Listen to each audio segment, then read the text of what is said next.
Was I muted? I was muted, wasn't I? It's fine. Let's just go. Speed is good. They were included on this gel because I had extra room on the gel to run their sample.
Alright, I took it off and I added it again.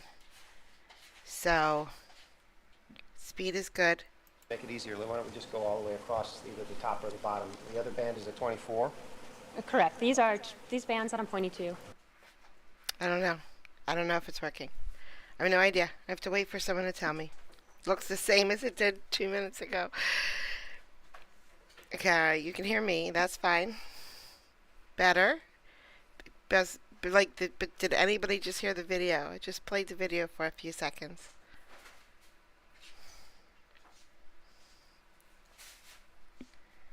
If I have my live stream up when I start streaming, I can't mute it.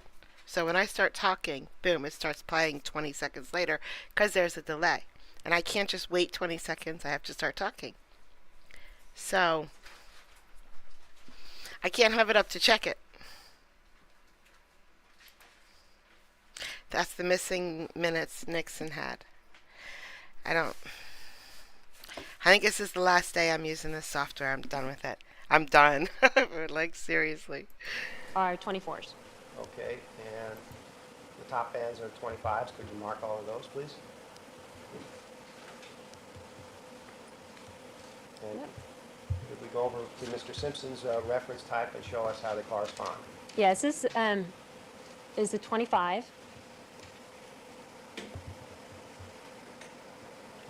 And there's a 24 allele. So you got the same results from the stain in Mr. Simpson's driveway with the D1S80 marker as you did with 47, the drop closest to the victims, 48, next down the walkway, and 50, the next one down the walkway. Correct. And those results were inconsistent with Mr. Goldman and Ms. Brown. Assuming a single source, yes, it's inconsistent with Mr. Goldman, and Nicole Brown can be eliminated because her 18 band isn't seen in the bottom region of any of those samples. Was there any indication of a mixture in any of those stains? No, there wasn't. By looking at the DQ alpha results also, there was no indication of a mixture on that, on those particular samples. Okay. What if can we capture that one? And that would be, That'll be P equals 275 C1.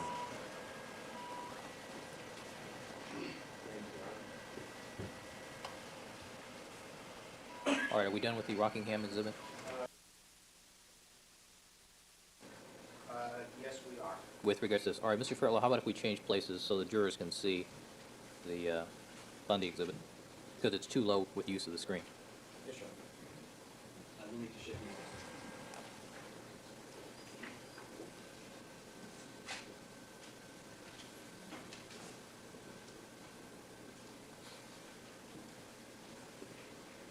Yeah, I have an objection, and I think we need to approach. All right, let's go forward, please.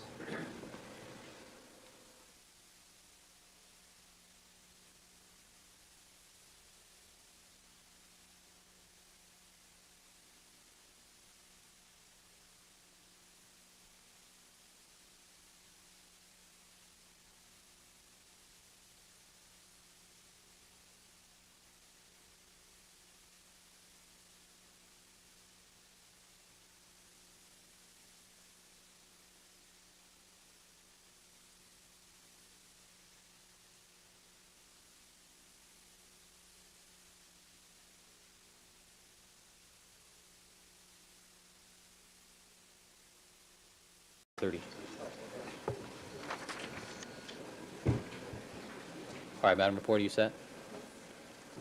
All right, Mr. Harmon? Thank you, Your Honor. Can we have the Bronco photo and result board up here, ma'am? Oh, I'm sorry, Mr. Harmon, are you going to do the Bundy? Oh, sure. Item 48,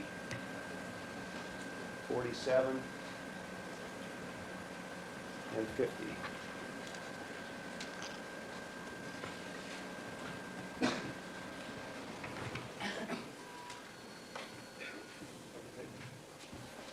we change boards now? Mr. Fairclough, to the Bronco photo and result board, exhibits 172 and 260.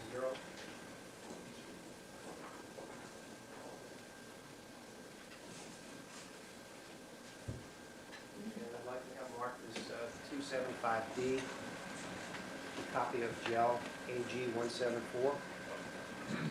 275D as in David? Yes, Your Honor.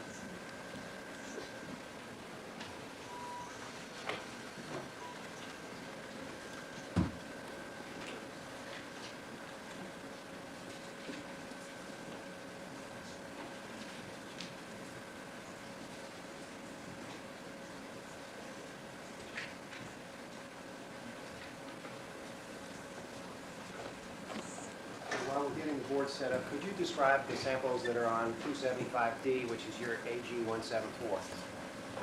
Yes, these are, once again, the reference samples from the three individuals.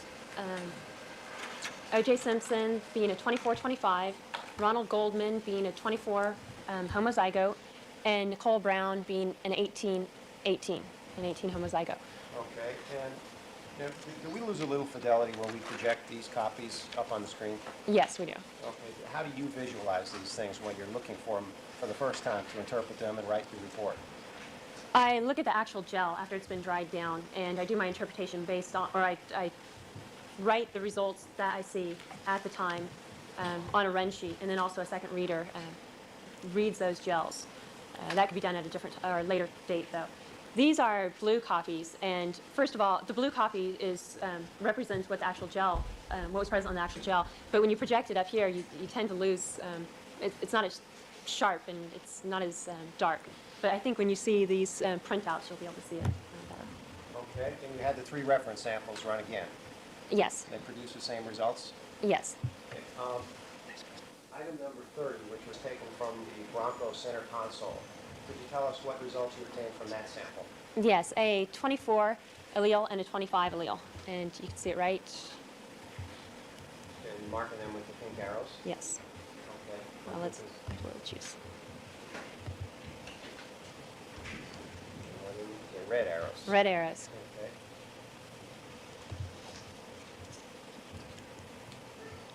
And what about Bronco 31, the other center console sample that was provided to you? What results or what bands did you see there? On the D1S80, a 24 band, and also the 25. Now, what conclusion can you reach on the 24, 25 with respect to the possibility there's a mixture there? Well, the interpretation had to be based also on the results of the DQ alpha. And by looking at the DQ alpha results, in conjunction with these D1S80 results, it was determined it was a mixture. By just looking at the D1S80 results alone, a mixture can't be determined. Okay, but if there were a mixture of Mr. Simpson and Mr. Goldman, would it look just like what you see in 31, the console stain? Yes, neither of them could be eliminated from these samples. Because they share a 24 allele? Correct. Okay. Why don't you move on to Bronco 293, which was from the driver's side carpet. Can you tell us what results you obtained from that sample? Okay. On this sample, there's a single banded pattern, and it's an 18. Okay. And who is that consistent with? Could we make that 18 a different color, if you would? Sure.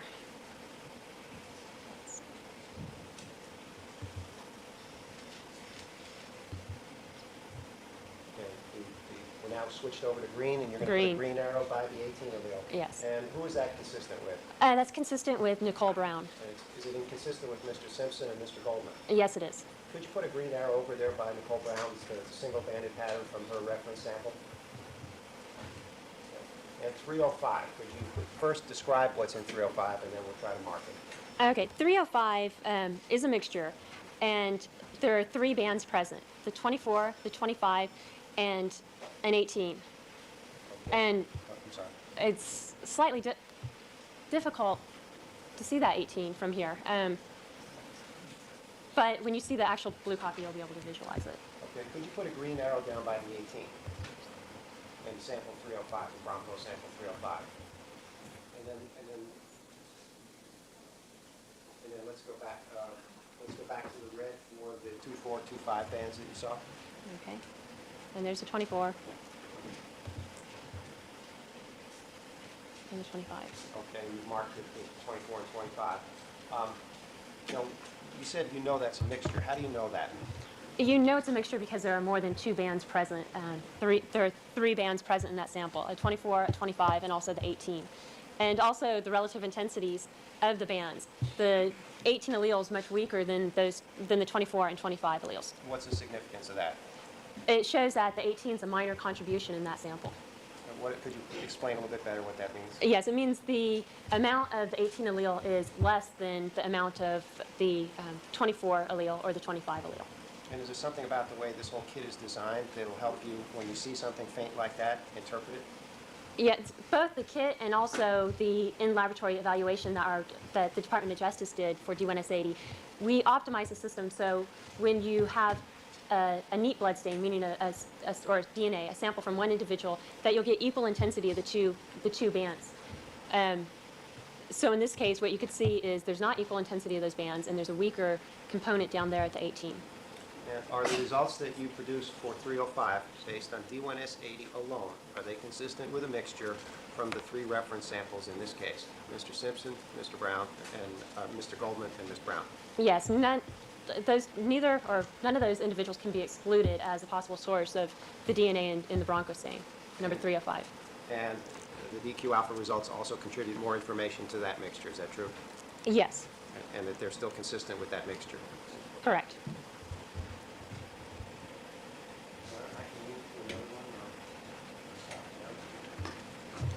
All right, tell you what, let's take our break 5 minutes early because we'll have to do another set of exhibits here.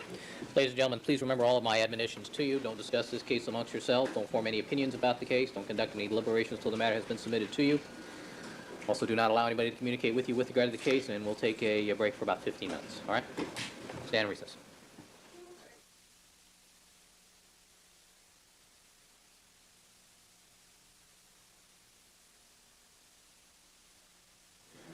Record should reflect that we've now been rejoined by all the members of our jury panel. All parties are again present. All right, Mr. Harmon, you may continue with your direct examination.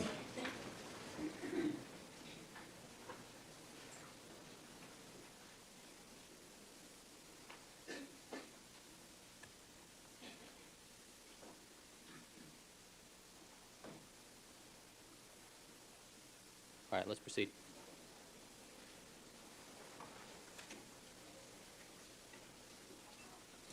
This time I'd like to have Marcus 275 for identification, jail number AG 244.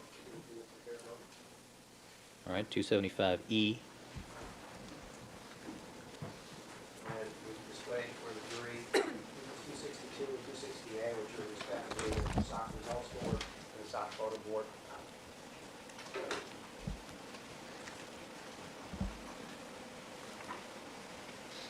Okay, now, Ms. Montgomery, could you please describe, skipping over the positive and negative controls? I remember when it first broke the news, I remember thinking, he's guilty, he's going to get off because he's a famous football player, he's a celebrity, so it doesn't matter, he's never going to go to jail. And yeah, he got off. Could you please describe the samples which are of interest to us in this case? Yes, these are two samples from the sock, two different locations. And you can see them.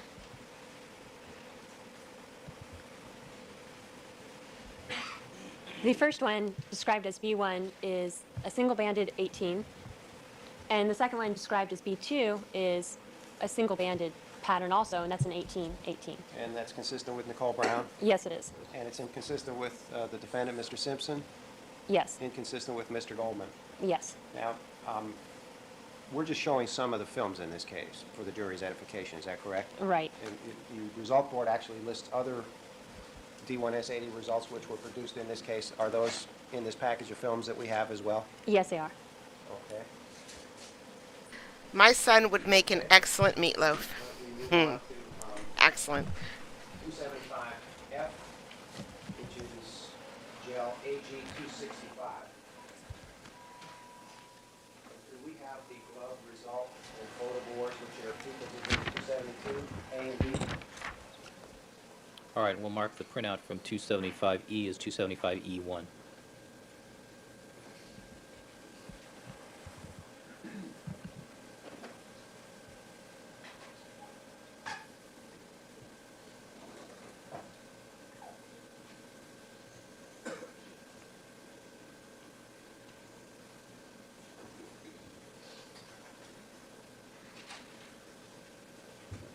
Ms. Montgomery, while we're getting the board set up, could you please describe the samples that were on this gel that produced the copy of the film which we've labeled 275F?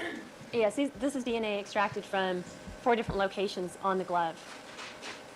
And G11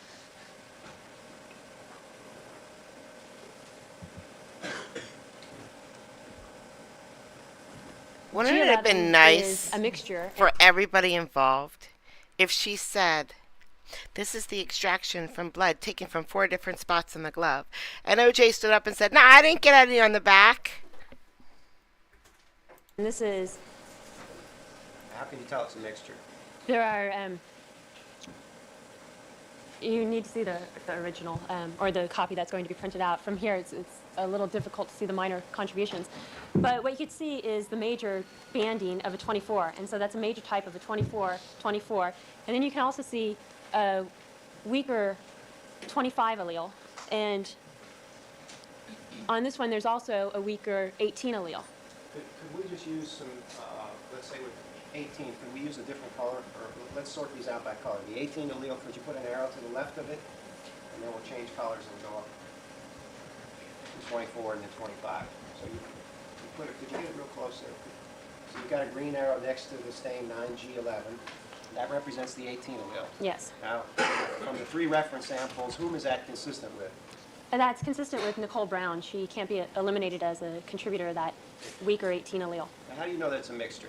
You can tell it's a mixture for 2 reasons. First of all, because there are 3 bands present in this sample. And Be right secondly, back, guys. because of the relative intensity of the banding pattern. As I stated, that 24 is more intense than either the 18 or the 25. In this sample, it appears that 18 and 25 are relatively equal intensity to each other, but yet that 24 is much stronger. So what does that mean? That means that there's more than one individual that could have contributed to that sample. Okay, and from among the 3 individuals, could you mark the 24 and 25 alleles using different colored arrows, please, to the left? So you're putting a red arrow to the left of Would you like a different? the 24 allele, and could you use a different color for the 25 allele?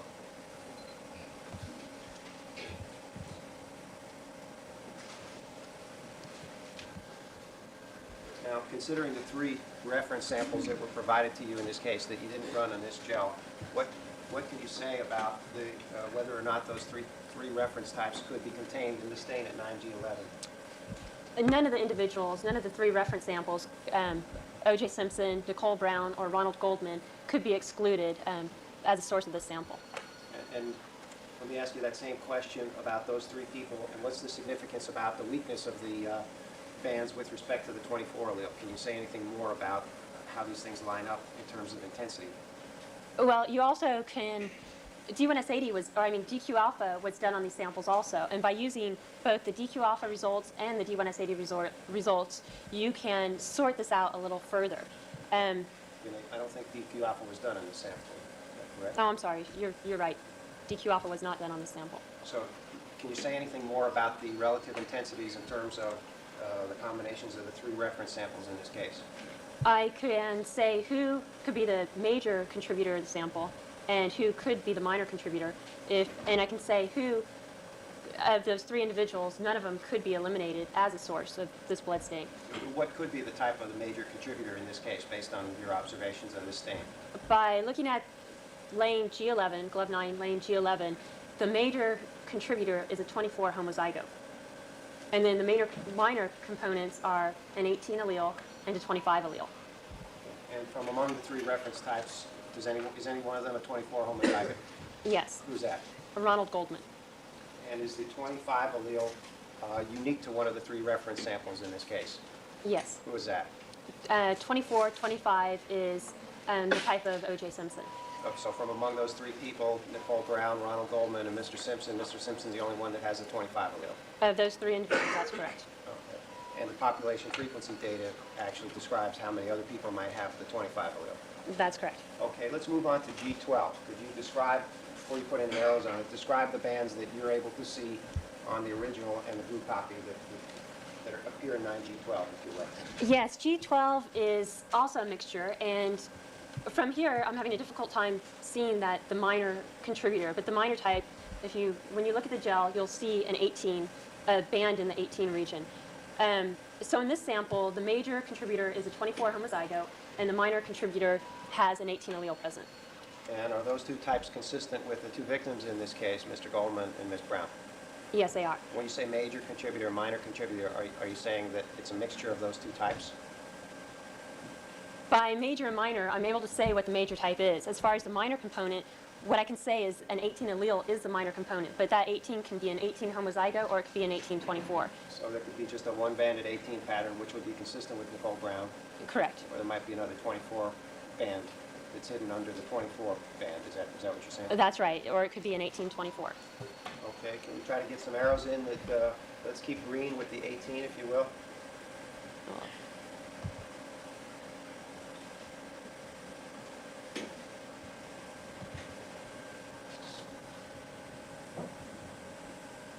Can you get that green? Green.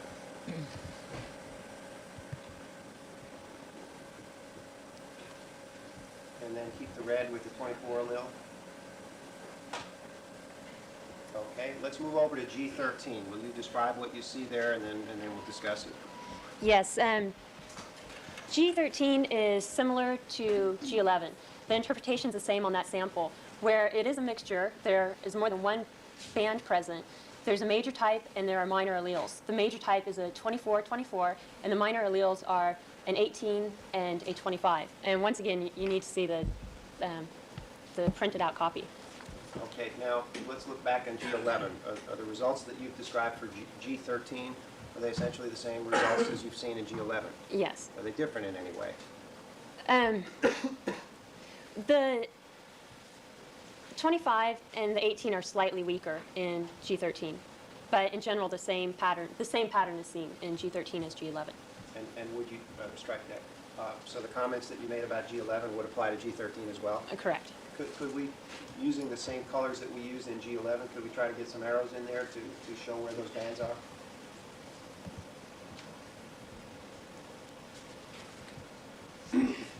Okay, you've marked with a red arrow the 24 allele. This is getting a bit messy. You've got the pink arrow on the 25 allele in G13. And then you've marked the 18 allele with the green arrow. Right. And once again, in this sample, from among the 3 reference types that were provided to you, Mr. Simpson's the only one that has that 25 allele. Is that correct? That's correct. Okay, let's move over to G14, if you will, and describe what you observed in G14. G14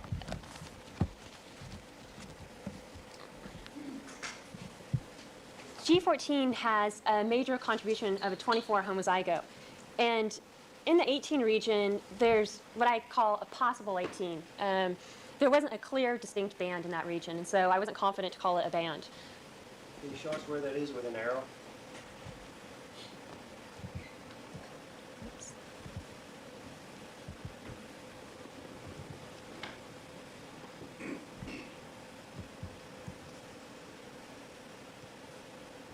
Now, is there something that's more readily apparent when you actually look at the original and look at the copy? Well, from here, I can't see anything in that region. When you look at the original gel or the copy of the gel, what you could see is a darkening in that region, but as I stated, it's not clearly defined, and I would not call it definitely an 18 band being present. Okay, and what do you see there in that lane for G14? There's a 24 allele present. So the major source of the sample is a 24 homozygote.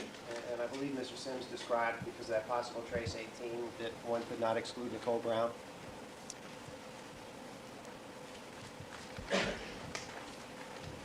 If that is a band, then no, Nicole Brown could not be eliminated. But as I was saying, I don't feel confident calling it a band. So if it is a band, then she can't be excluded. But since I won't call that a definite band, then that's... So from among the 3 reference types, who would you exclude as... I don't think she was finished. Yes. So that was, so this one I'm able to say what the major type is on the sample, but as far as a minor contributor, I'm unable to say anything about it. Okay, because you're not sure there is one. Exactly. Okay. So let's look at what you do see there. Who is not excluded as the source of the stain in G14? I could not eliminate Ronald Goldman as being a possible source since he is a 24 homozygote, and the pattern that's seen in G14 is 24-24. Okay. Could we capture that, Your Honor, and mark that 275 as 1? Yes.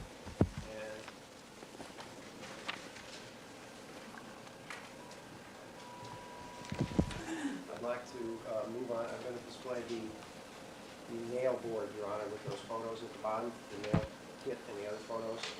All right. As well as the Bundy result board. The nail board is equals exhibit 220, and the Bundy result board is 259. And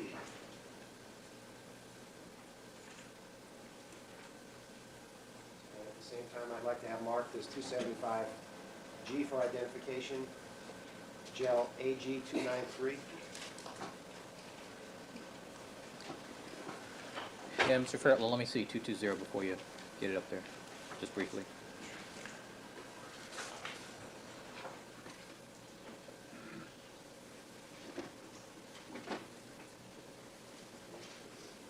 You want to see those photos? That's the one. I just want to make sure my recollection is, yeah. The, Mr. Bancroft, would you avoid 220, please?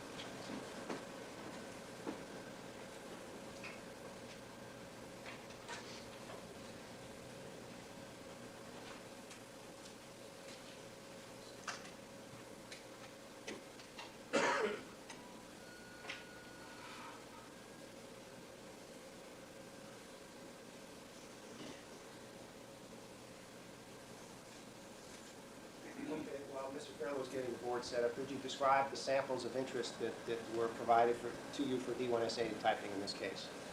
Yes, these were extracted samples from the fingernail scrapings of Nicole Simpson, Nicole Brown.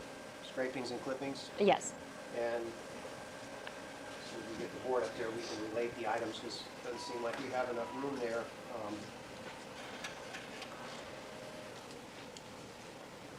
We slide the, you just identify in parentheses and describe the items so the jury can correlate them. What is your 45B number, which is labeled fingernail 45, fingernail 84, and then in parentheses 45B?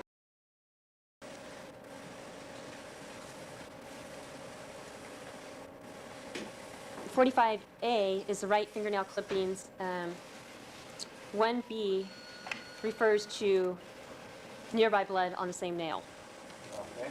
And would you describe, starting from left to right, 45B, what results did you obtain with the D1S80 marker when you typed your number 45B?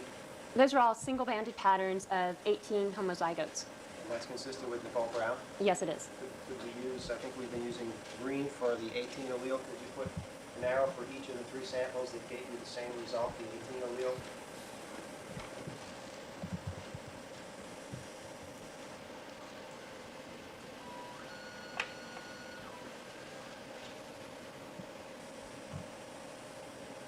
Okay, is there any question in your mind that they're the same result for all 3 of those samples? No. Okay. Then we capture that, Your Honor, as 275G1. Yes.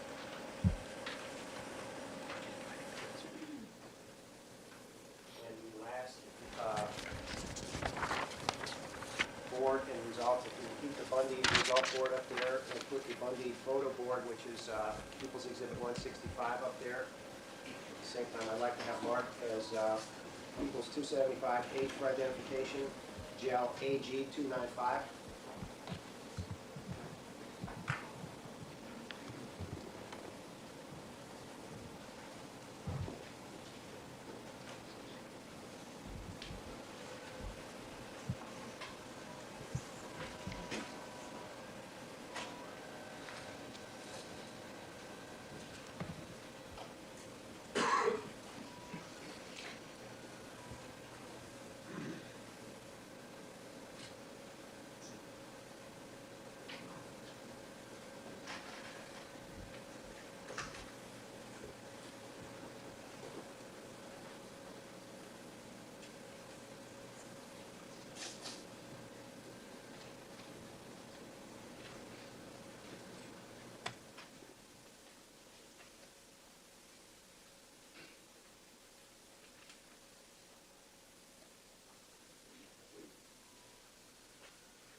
What I'd like to talk about is items 115, 116, and 117, so as not to confuse them with photo ID numbers, which are in the upper left-hand corner and then just down below it, the items from the rear gate at Bundy.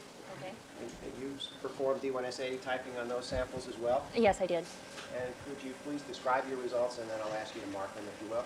Yes, these all came back 24, 25. And as you can see, We're using red for 24, 25. Why don't you mark 115?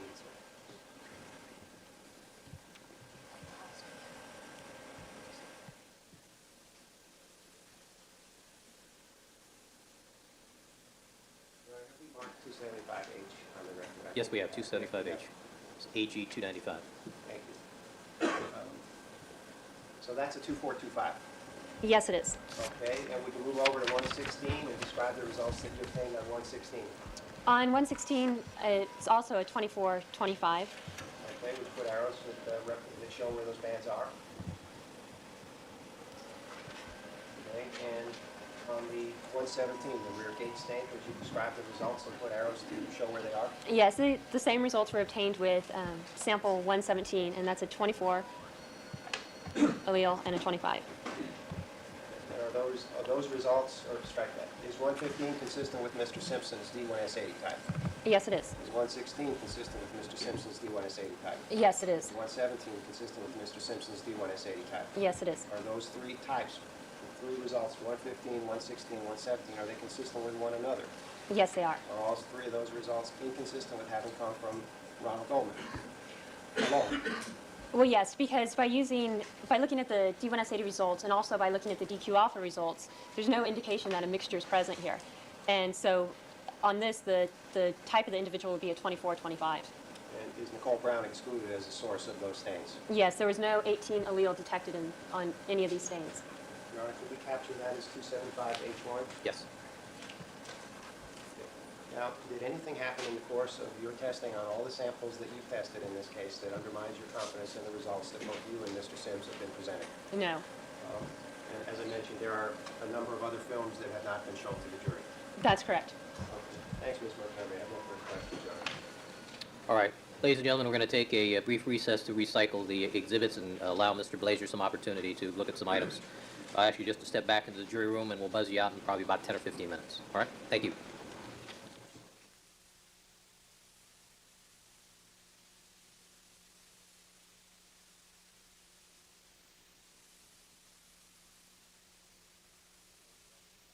Now that they forced us to try to put things on our result boards, why don't we put who they could be from then? I think that would be fair and consistent, Your Honor, to put what it is, not what it's not, because then you And get... what do you suggest? Well, that's where it gets a little convoluted, because there are all sorts of mixtures or single stains. I can go down the list, but that's the point. To say what it's not doesn't mean anything. To say what it is provides the proper context for it. I can go down the list if you'd like. Well, it's your record, counsel. Okay. Well, I think it's argumentative to say that there are no matches or however they want to describe it, because that ignores what it is. They can clearly say that in argument, but this is not the point to start preaching your argument. Well, let me ask a question. Is this dealing just with the clothing, or Just the clothing, just yes. the clothing? We can change that to OJS excluded. I mean, this is from their test results. Well, I thought this wasn't the time for argument in your exhibits. I mean, that's what the court has consistently ruled Yes. when we've had to modify almost every one of our boards, and a statement is a statement. An argument about what it's not is an argument. This is their results. He's excluded from all the stains on the clothing. That's all it says. Do you agree with that? Did With he- regards to the clothing, not the glove, the clothing. Sure, but you know, how you say it. I mean, we have results. The results say who they could be from. I'm assuming this is in the context of the series of slides. It's the last slide, and it is the summary of the sum total of stains that were tested. But it's still argumentative. That's, in fact, the final outcome of this process. But this, All right. Mr. Blazer, I'm going to direct you to add summary results, Ray clothing, victim's clothing, that the term carryover be changed to mixtures, plural. And you can put defendant excluded. I can. Yep. All right. With regards to the D1S80 results, Rockingham glove, Mr. Harmon, do you have any objections to this?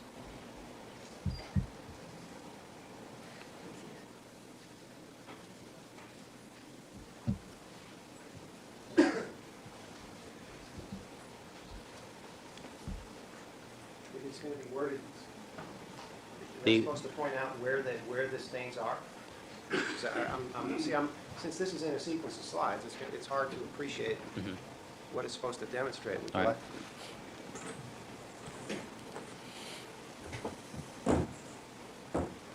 My concern, Mr. Blazer, is with the second glove slide, where you have no genotypes consistent with OJS.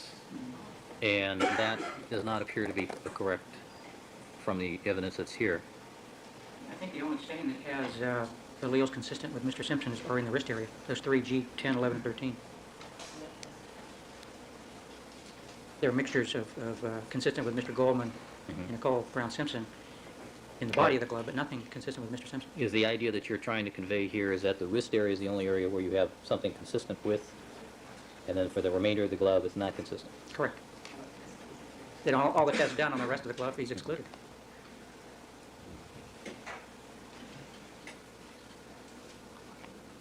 All right, any other comment? Well, yeah,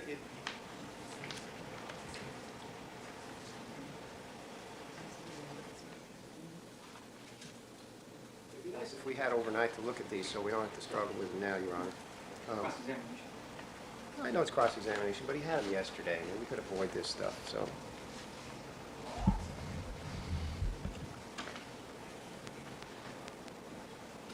You know, this says it all. It's a photograph of the gloves. One of them's on the inside, and the others are on the outside, and this just has a circle around the cuff of the glove, Your Honor.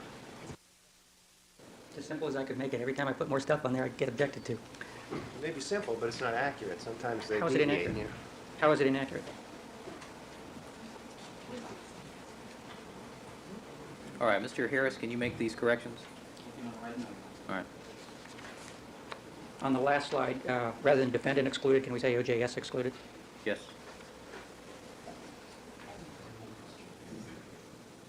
See, I mean, it's just one side of the glove, Your Honor. There's two sides to it. I understand.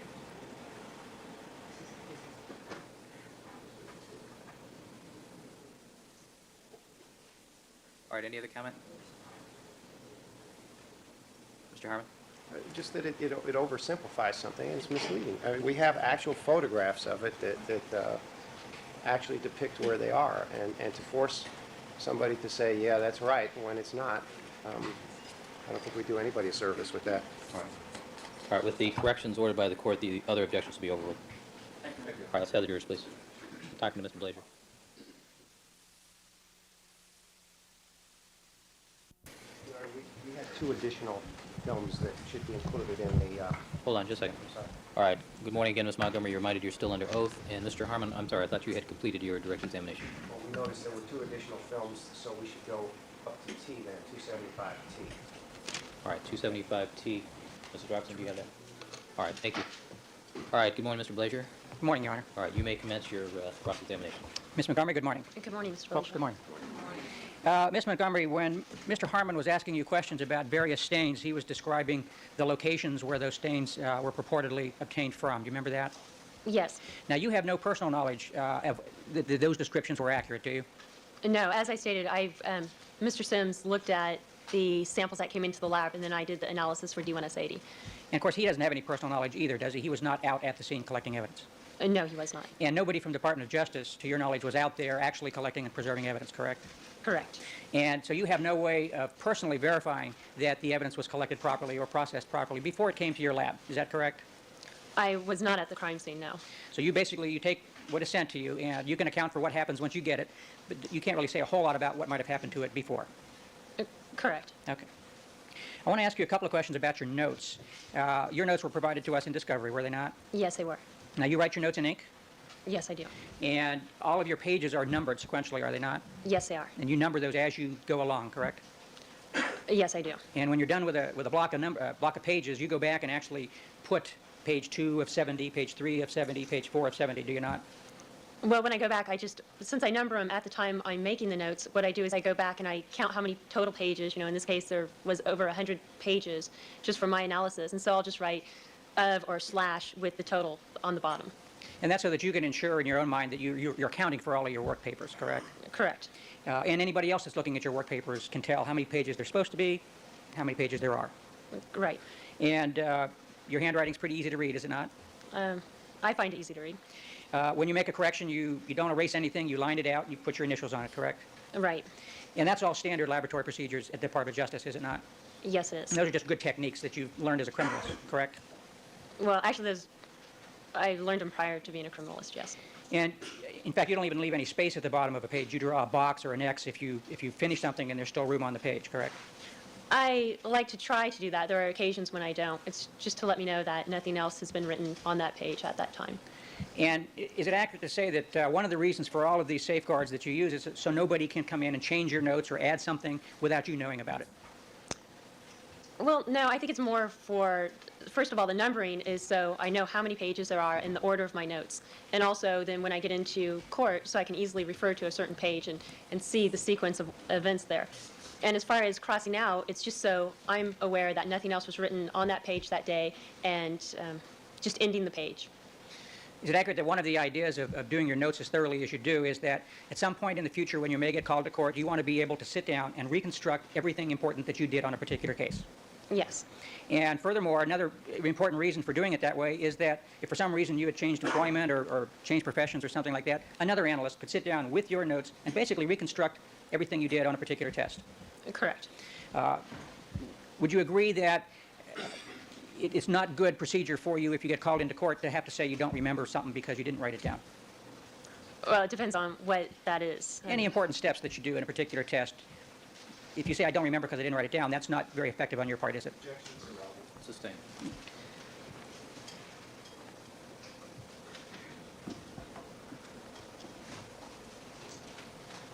Mr. Montgomery, I want to ask you just a few questions about your background. Mr. Harmon asked you about undergraduate courses that related to DNA, and I didn't think you said any. Was I accurate in that? Yes, I think I jumped right into post-graduation courses. I didn't discuss the courses that I took as an undergrad, but some of those courses were biochemistry, in which DNA was discussed. Also, in my environmental toxicology courses, DNA was discussed in several of those courses. In what context? In the context of like mode of action, how chemicals reacted on humans or animals, and so it was discussed on how the DNA was affected by certain chemicals in the environment or that were produced by chemical companies. Did anything in your undergraduate background cover forensic applications of DNA technology? No. Now, you indicated in... Now, did any of your graduate courses involve forensic applications of DNA technology? Well, as far as graduate courses, there was only, well, actually, two of the courses I took post-graduation, I received graduate units for. The others were under or upper division courses, but not graduate courses. And the ones that I obtained graduate units were the FBI Academy class through the University of Virginia, and that was 6 units of graduate course, and that was the forensic application of DNA technology, and also the laboratory course. And then also 1 unit of graduate level units was given in the DNA sequencing course through the University of Northern Colorado. Now, your genetics course in 1992 at Cal State Hayward, that didn't deal with forensic applications of DNA technology, did it? No. How about your 2 semesters in molecular biology at Berkeley, 92 and 93? Did that deal with forensic applications of DNA technology at all? I'm not quite sure if it went over. The instructor of the course had an interest in forensics and the application of DNA technology to forensics, but I don't recall if he actually had a lecture on it or not. Now, that particular course, I think you indicated that there was no hands-on work in that course. That's correct. Your training at Quantico, did that involve any study or applications or casework dealing with D1S80?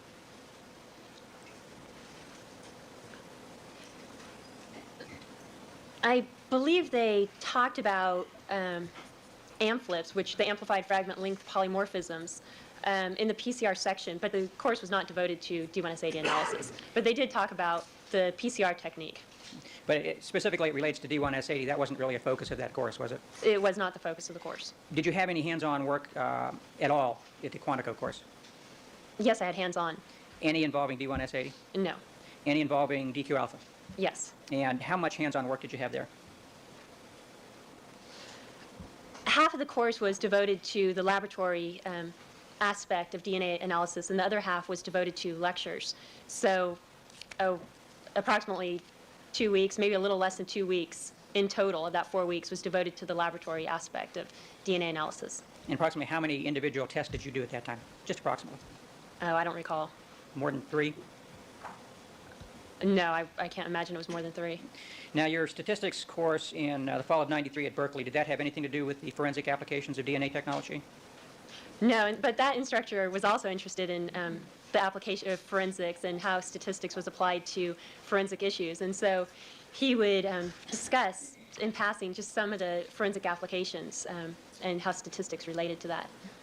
And how about your course in DNA sequencing in the summer of '94 at the University of Colorado? Was that dealing with forensic applications of DNA technology? Well, the instructor of that course was Dr. Steve Lee, and he's a researcher at our laboratory. And so he did discuss forensic applications. But the focus of the class was DNA sequencing, just in general. Is it fair to say that that all of your background, with the exception of the Quantico training course and what you've talked about with the California Criminalistics Institute didn't really focus on forensic applications of DNA technology to any great extent. My classroom, my formal classroom training, is that what And these courses that we've talked about at Colorado, at Berkeley.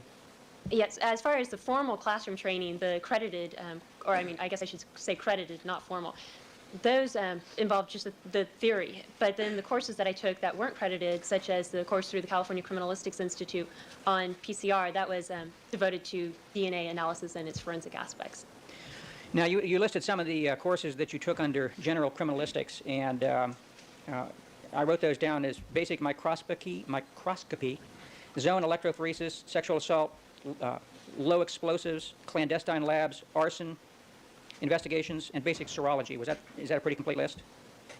Yes,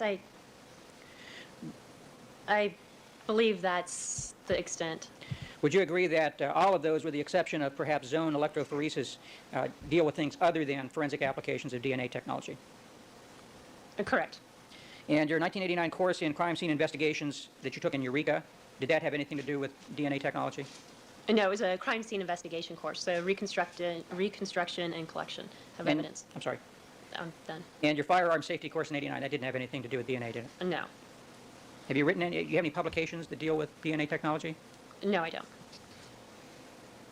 Now, when you went to work at Modesto in 1988, that was an arm of the Department of Justice. Yes, the Modesto is a satellite laboratory. It's a full-service criminalistics laboratory. And you were there for 3 years? Right. Did you do anything relating to forensic applications of DNA technology during that 3 years? No, not hands-on. At that time, I was interested in DNA, the use of DNA in forensics, and so I would keep up to date on what was going on in the DNA field. But you had no practical experience at all? No. Now, when you went to Stockton in 1991, again, you were doing things other than DNA, forensic applications of DNA technology, correct? Correct. So that didn't provide you with any relevant experience to what you're doing now? Relative. Well, as far relevant- as DNA analysis, that's correct. Okay. Now, finally, in 1992, you moved to the DNA lab in Berkeley.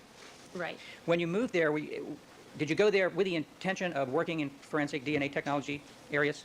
Yes, I did. The field was changing from conventional serology to DNA analysis. And since I was very interested in DNA analysis from early on, I decided the best place to gain more experience and to actually work with the technology was at the Berkeley laboratory.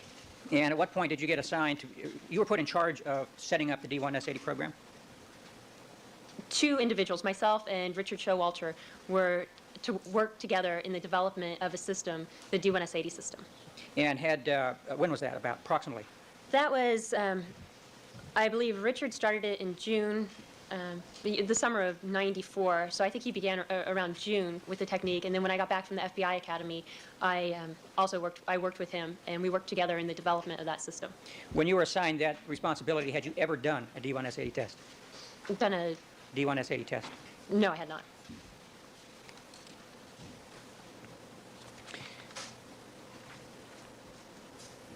You know, perhaps this might be a good time. All right, ladies and gentlemen, we're going to take our break for the lunch recess. Please remember all my admonitions to you.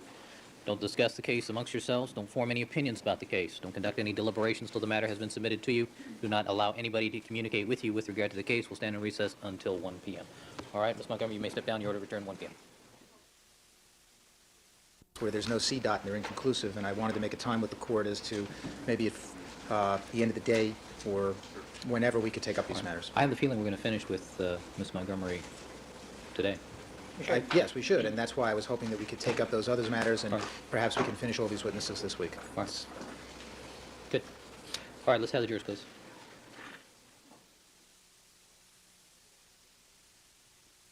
The members of our jury panel, good afternoon, ladies and gentlemen. All right, Ms. Montgomery, would you resume the witness stand, please?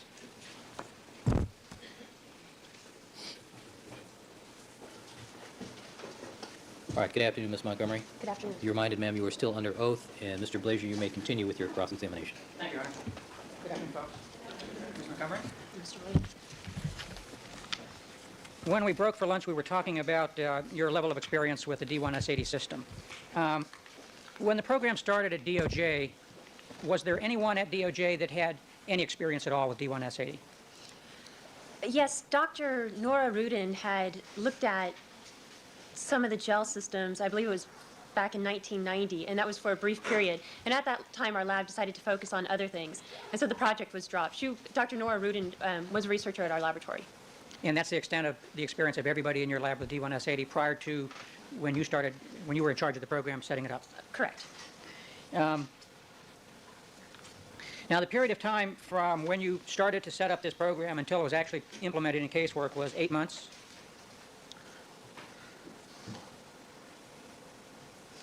Yes, it was. We started in, well, actually, it was a little over 8 months. We started in, like I said, around June of 94, and then began casework in April, or June of 93, and then began casework in April of 94.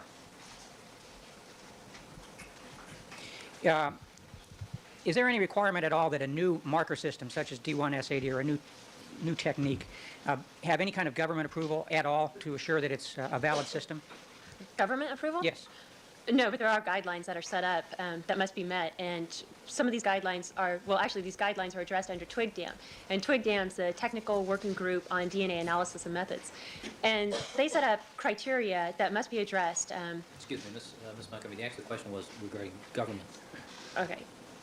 There is no government approval process required at all, is there? No, there's not. And you're aware that with clinical testing involving new DNA techniques, they require extensive governmental regulation and approval by the FDA. Objections are relevant and sufficient foundation. Sustain.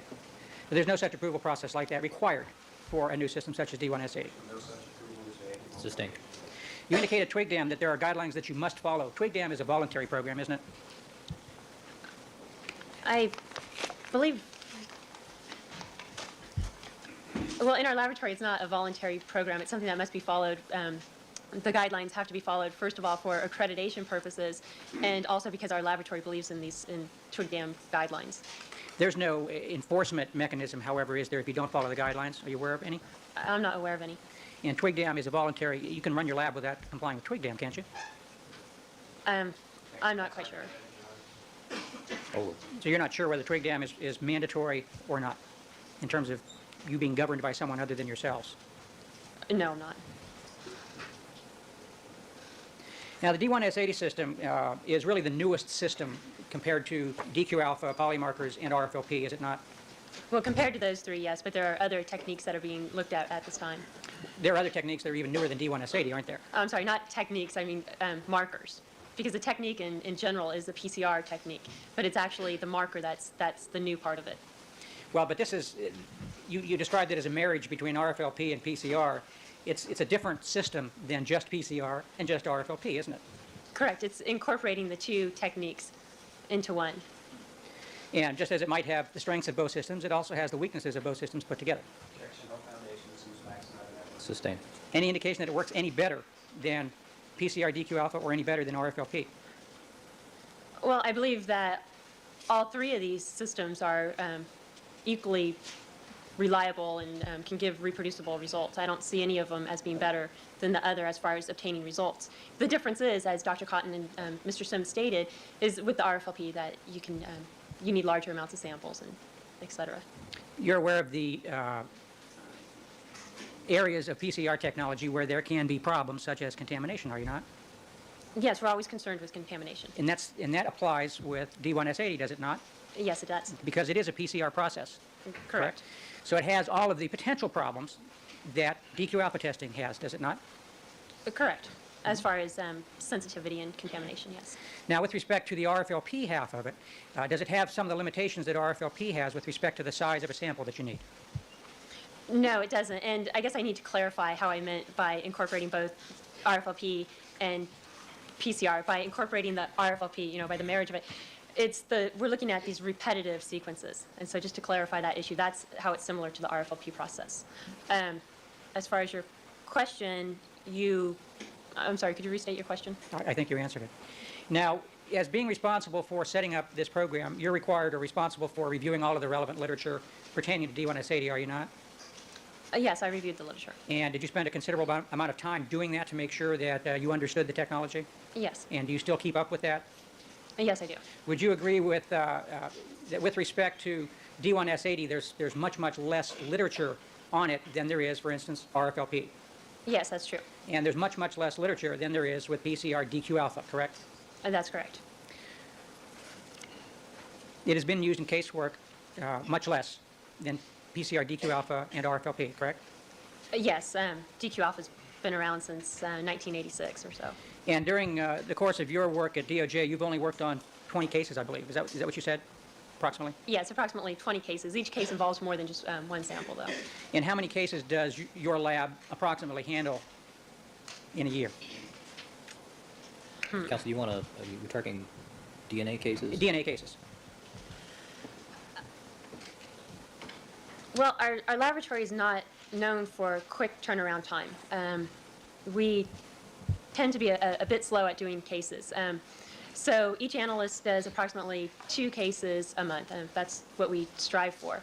And in our lab currently, we only have I'd say 4.5 individuals doing cases. So in the past year, this would just be a guess, but let's say probably around 100? 80 to 100 cases. And so that in the 20 cases that you've worked on, is that all of the D1S80 cases? No, it's not. Would it be fair to say that the D1S80 cases are a relatively small percentage of the total cases that DOJ handles with DNA testing? Well, anytime there's a small amount of sample, both the DQ alpha and the D1S80 system would be used, unless the individual is excluded on one of the systems, and then the other system wouldn't be used at that time. So anytime we have the capability of using both systems will be used. If it's an RFLP case, then typically we only do the RFLP and we don't do the PCR typing. Now, Cellmark doesn't do D1S80, do they? No, they don't.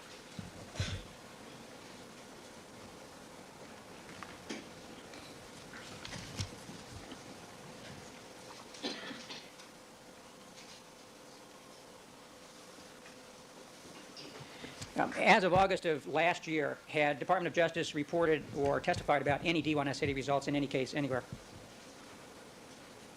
Yes. How many? Approximately. Well, I know of one case, and that's a case that I did in, I believe it was the summer last year, in '94. I don't recall if any other cases were, if any of the other analysts have testified to D1S80. So all you can recall, I'm sorry. So at this time, all I can recall is the one case that I've done. Now, you were asked some questions about proficiency testing, and I think you indicated that you had been involved in 5 proficiency tests, Yes. all D1S80? Actually, if I could review a document, I Sure. can answer that for you.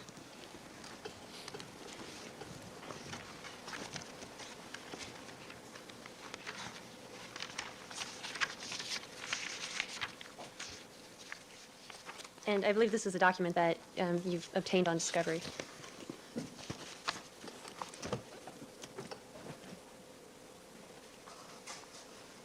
And how many of those proficiency tests involve D1S80? 4 of the 5 involved D1S80. And you indicated that you got those all right. Correct. And what does that mean? Does that mean that you got the type that was expected that you get?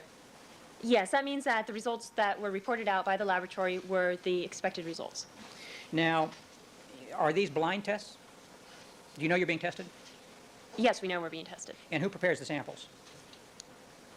Prepares them to send out to our laboratory? No, yeah. Are those prepared in-house? No, these proficiencies are prepared externally. We subscribe to 2 systems. One is CTS and another one is Cellmark. And we also have in-house proficiencies that have to be done too. But these 5, or the 4 that related to D1S80, were they externally provided or internally provided? Yes, they were externally provided. But you knew you were being tested. Correct. Did you know what the results were supposed to be? No, I didn't. Let me show you.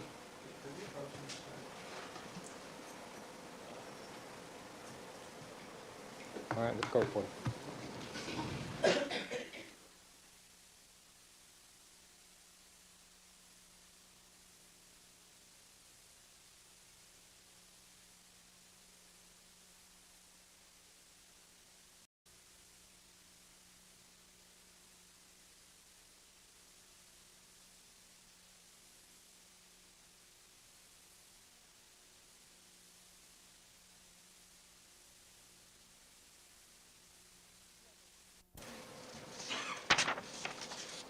Yes, I do.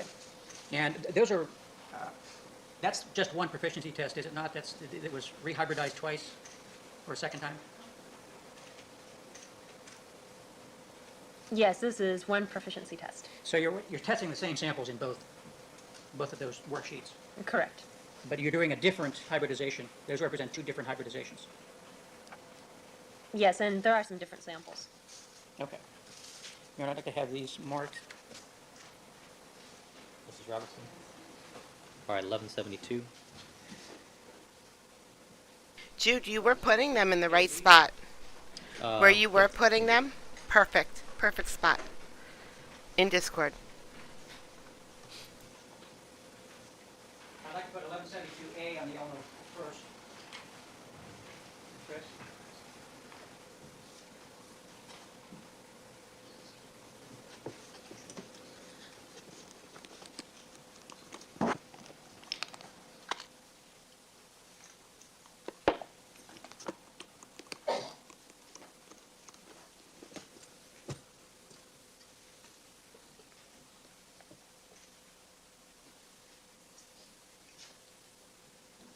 Ms. Montgomery, the two pages I showed you, one was numbered page 6 of 9, and the other was page 8 of 9. You recall that? I'd have to look at it again. Dennis, I want you to tell me which one of these you did first.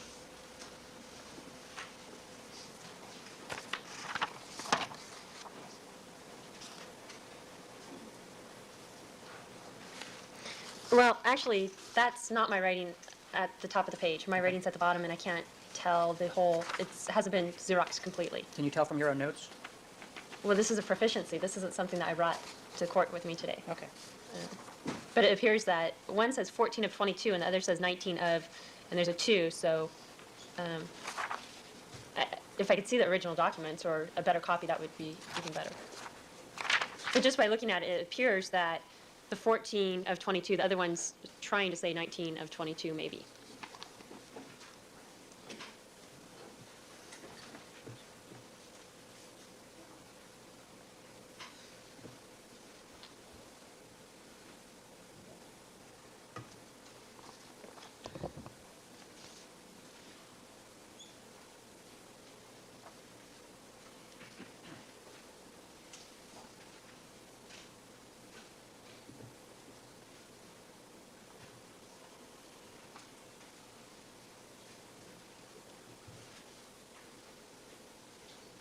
Let me show you the rest of the documents that those pages came from, see if that helps you.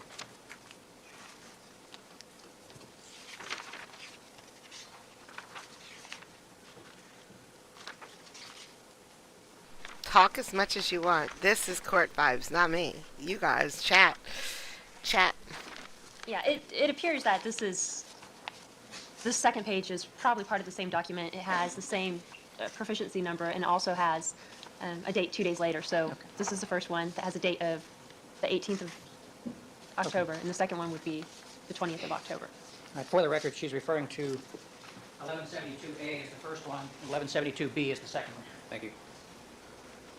Well, let's look at 1172A. Let me give you the rest of this packet in case you need to refer to it. And do you also have the original or a copy of the photos that go with these? Now, this is the worksheet, what we have up in the Elmo is the worksheet that describes what results you saw after you performed the test, correct? You know, this multimedia, I can't decide what to look at. Whatever's easiest. You know, the clarity's not very good on this, so maybe if I came down there, it would be easy for me to see. Sure.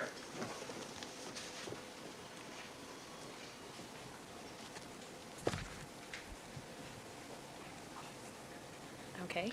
Can we pull it in a little bit to the 432-51? Right there, that's good. 432-51, that line refers to one of the samples that was provided in the proficiency test, correct? Actually, that's dash S. Yes, That's an S. Okay. That's one of the samples you were supposed to type and get a result, correct? Correct. And QC 839, in the middle of the screen there, toward the bottom, what's that? That's a quality control.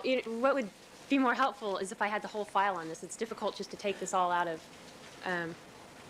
context to actually see what the notes are prior to the samples being written on here. Because a lot of times what you want to do, when you talk about sample, you can't write everything that pertains to that particular sample, so you write a certain section in that sample, and then in your actual, the body of your notes, you write a little more description. What you write in the little boxes there is what you see on the dots. Or, Oh, I'm sorry, on I'm the- talking, I'm sorry. I'm talking about the sampling. Okay. Now, this is actually a DQ alpha proficiency test, correct? Correct. And what you write in the boxes there is what you see on the dots, correct? Correct. Now you're over to the dots. Yeah. On QC 839, do you see where it says there's a hint of a 1.3? Yes, I see that. That's not the correct result for QC 839, is it? No, that must be the correct result because this goes through approval. We have this approval process where, first of all, a second reader reads the strips, and then the results are given to a supervisor to review the whole case. And the QCs are unknown to us, and the supervisor reviews the results of your QC. And if you and they check to make sure those QCs are giving the proper results. If the QC doesn't give the proper results, then something needs to be done. The box under type, that's the type of that quality control sample, is it not? Correct. And that's indicated as a 1.1, comma 3, correct? Right. Nothing in there about a 1.3, is there? Oh no, because that's a hint. It's What's a hint? a hint is just an indication of some. I believe Gary Sims talked to you yesterday or the day about, or a couple days ago about this. When you look at the DQ alpha strips, where there are a series of the dots, and next to the 1.3, in this case, if I wrote that there's a hint, then there was some outline or a hint of some activity seen at that dot, but it was significantly less than the C dot. So it was. It had to be documented, but it wasn't significant to the analysis. When in our laboratories, things need to be C or greater before they're actually called. If this were a mixture, however, you interpret mixtures where you have dots less than the C dot as being alleles, don't you? Dots less than the C dot? Yes.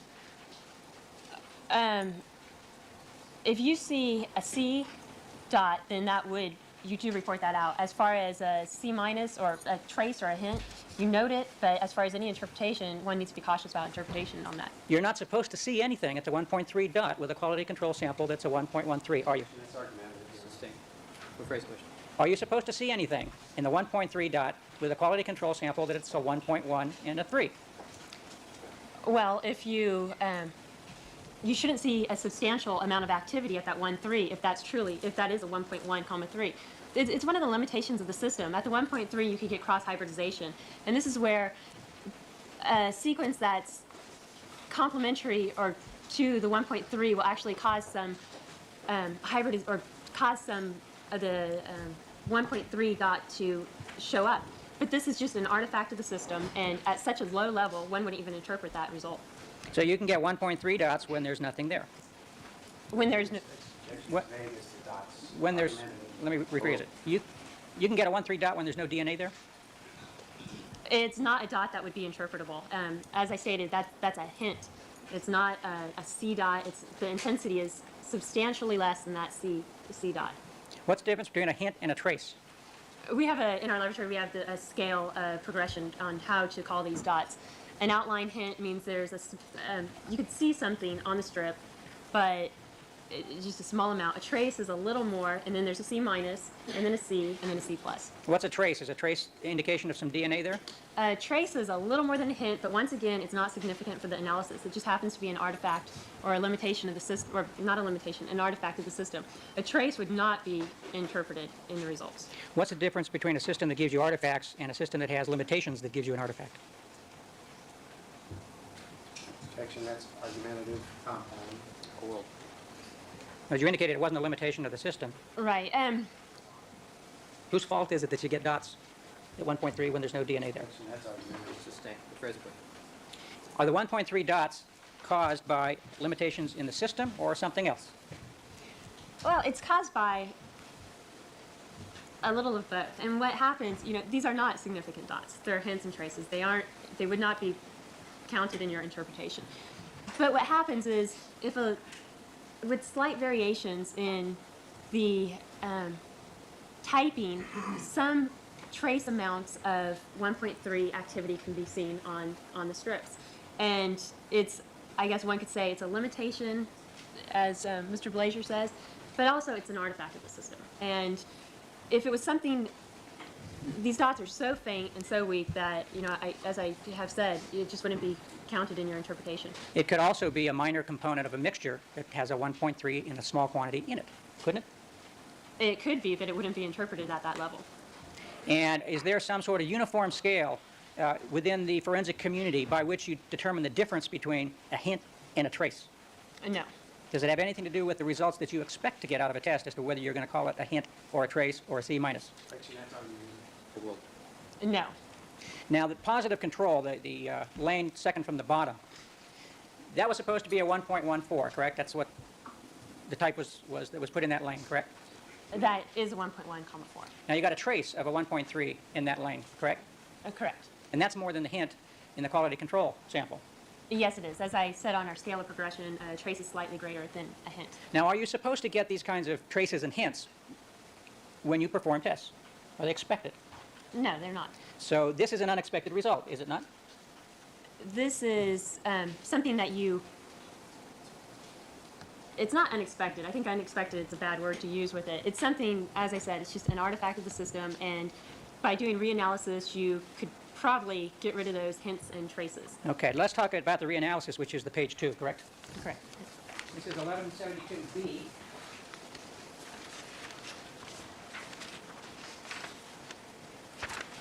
Now, you did this one again, the one we just looked at, and the sheet. I just think it's crystal clear what she's saying. And how does he not understand what she's trying to say? That's on the Elmo is the results of the second run or second hybridization on the same samples. Is that correct? Yes, some of the samples are the same. Why did you run it the second time?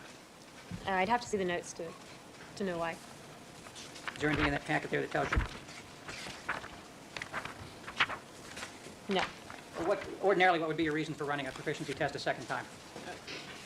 There could be various reasons. I think I'd need to see my actual notes to be able to explain why I reran this the second time. Would one reason be the hints and the traces that you got the first time? Actually calls for speculation. Sustain. If the results that you got on the first run were totally as expected, would you have any reason to run it a second time? Actually calls for speculation. Oh. Well, that's possible. I would need to see the actual, to speculate on this, or it's best not to speculate. It's best to actually see my notes in this particular instance. Okay, now these are your notes with respect to how you read the strips, correct? Right. Now let's look at 432S1, the top lane. That's the first one. Now, would you agree that you found that there was a hint at 1.3 and a hint at 1.1 that was unexpected? Once again, by saying unexpected, I think you're putting more emphasis on it than you should. I did notice hints in both of those samples, and once again, the hint is not significant to the results of that analysis. So these are hints that show up now on the same sample that didn't show up the first time you did it, correct? Could you put the first one back up? You got the first one in your hand. No, you're right. Yes. Yes. They did not show up the first time, did they? Correct. Now in 433S2, we've got a trace at 1.1 and a trace at 1.3 that don't conform to the genotype of the sample, which is 1.2, 3, correct? Correct. And that didn't show up the first time you did that sample, did it? That's correct. 434S3, we now have a trace at 1.1 that is not consistent with the type of that sample, which is a 4, 4, correct? Right. Now, quality control sample 839, we have 2 hints that are inconsistent with the genotype of that quality control, correct? Well, no, they're not inconsistent with the genotype of that quality control. I have to keep emphasizing that a hint is not significant. A hint is just noting that you're seeing a little darkening in the dot, and it's not significant to your interpretation. The results of that QC are 1.1, 3, and those were the correct results. Isn't one of the tests of whether a system like this is a reliable system, whether or not if you do the same samples 2 times, you're supposed to get the same results, aren't you? Yes, and as you can see in this case, the same results were obtained. Okay, you can resume your seat. So is it fair to say that this one particular proficiency test that we've looked at is an example of one which has been scored in some fashion that you got the right answers? Yes, the right results were obtained from that proficiency. Who grades these? Excuse me? Who grades these? Grades them. The individuals review them. First of all, a supervisor in the laboratory would review the results, and then secondly, a the outside agency that submitted the samples to us would review our results and then send out a result whether we obtained the correct results or not.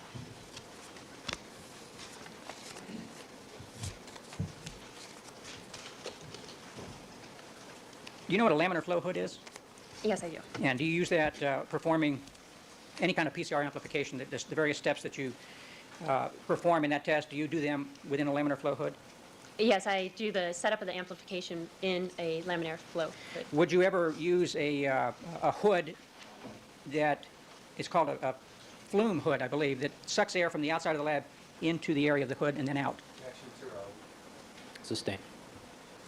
Laminar flow hood, is that something that's pretty standard in terms of your education as a criminalist, that you're taught what that is and how to use it? Oh, Well, it's just a hood that has airflow in it, a window of air that separates the inside environment from the outside environment. And there's really not much training on it. You just turn the switch on to activate the hood. But you're taught what a laminar flow hood is, aren't you? I don't recall being taught. It's just something that I'm aware of, something that I'm familiar with. The kits that you use to perform DQ alpha and D1S80 tests require that you do them in a laminar flow hood, don't they? sustain. First question. The kits that you use that are provided by Roche that produces the kits state that various steps should be done in a laminar flow hood. I'm not quite sure. I don't recall seeing that in there. If you could show me the section.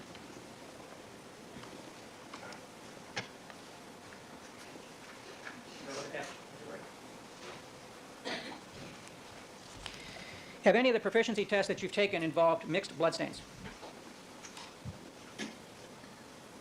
No, I don't believe so. Most of the, or many of the stains that you looked at in this case, your test results indicated could be mixed stains, correct? Some of them, yes. And so you've never undergone any kind of testing to see whether you're able to do mixed blood stains accurately. No, that's incorrect. What kind of testing have you undergone for that? I've a part of the validation process of the D1S80 marker, I looked at mixed samples, and these were both mixed. They were mixed DNAs, so not actually the mixed blood stain together, but the DNA or an extraction process where the two DNAs were mixed together. And I looked at that during the validation process in use in our laboratory, and I believe that's the only. Those are the mixed bloods that were examined. There are mixed samples that are examined also in the laboratory, and this sexual assault samples, vaginal swabs where you'll have epithelial cells, and then if there's sperm present also. But there are no proficiency tests that you've taken that involve mixed samples of blood, are there? Well, I was just looking at this as you were, or as I was talking, and it's one of the proficiencies I did was a blood semen mix, and that was a cell mark proficiency, and so that's where some of the blood and semen was mixed together. It wasn't two blood stains, but it was two different samples mixed together, and one of them happened to be a blood stain. Without getting into any detail, sexual assault samples are different than mixed blood samples, aren't they? Right, but correct. You have other methods that you can use, a differential lysis, to split them apart, can't you? Correct. Which you can't do with blood stains. Right. Incidentally, did you perform any kind of analysis on any of the stains that you looked at under the microscope to determine whether you could tell if there was a saliva component to any of these mixed stains? No, as I stated earlier, Mr. Sims looked at all the evidence initially, and I did the D1S80 or DQ alpha analysis on the samples after he examined the samples. So you have no way of determining whether any of the components of the mixtures you've testified to have saliva contributions from a source as opposed to blood? Correct. Now, I want to ask you some questions about the victim's clothing with respect to the D1S80 results. Do you have that in mind? Yes, I'll pull up the notes.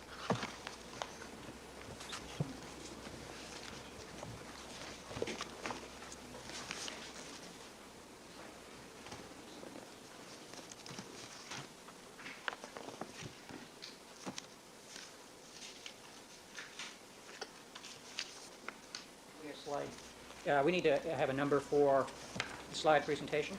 All right, next in order will be 1173. 1173. And we have the fourth slide, which is slide D.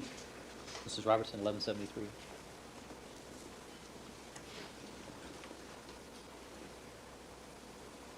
Now, could we have slide E?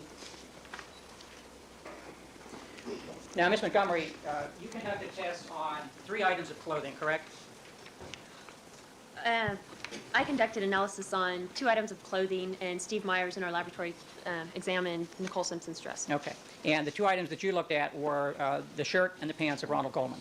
Correct. And the dress was looked at by Steve Myers. That was Nicole Brown Simpson's dress. Actually, the DNA was analyzed. The items were looked at by someone else. Okay. And there were certain D1S80 results that came out of that analysis of those 3 items, correct? Correct. Now, I've indicated on my chart up there that I just color-coded it so it's a little easier to understand. We have slide F.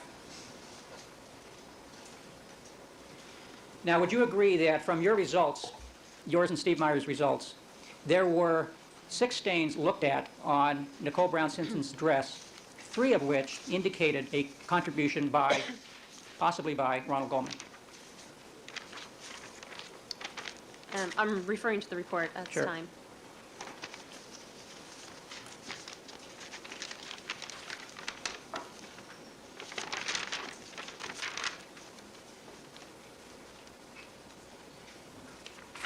Yes, a total of 6 stains were examined, and 3 of the stains had a weaker contribution of a 24 allele. Now, can we have slide G, please? Would you agree that there were 9 stains examined from Ronald Goldman's genes, 5 of which had an indication of an 18 allele, which is consistent with Nicole Brown Simpson? Well, 4 of them had a weaker 18 allele. One of them had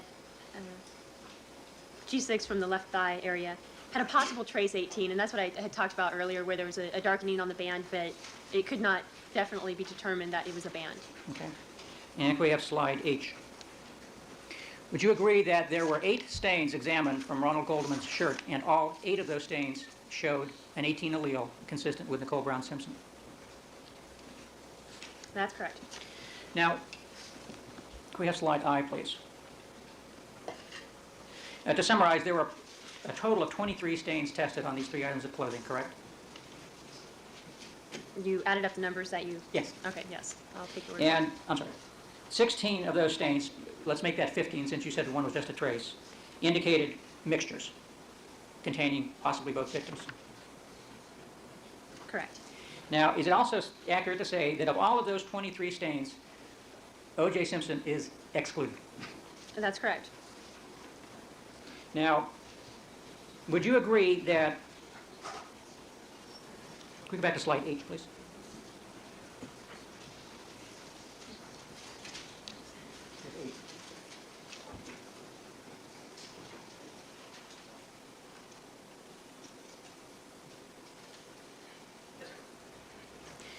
Would you agree that this is a fairly... Withdraw.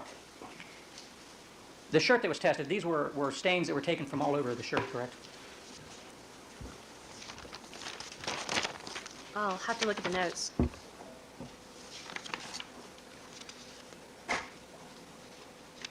Let me withdraw that one. I'll ask you another one. Did you do any of the cuttings on the shirt for these stains? No, I did not. And did you examine the shirt at all? No. Ever? Did you see Gary Sims examining it at all? No, I don't recall seeing it. There was a considerable amount of blood on the shirt, was there not? You know that? From some of the photos I've seen, it appeared to be. Now, would you agree that one way that there could be such carryover from one victim to the other would be if the clothes came into contact in some way? Objection, calls for speculation. Argument sustained.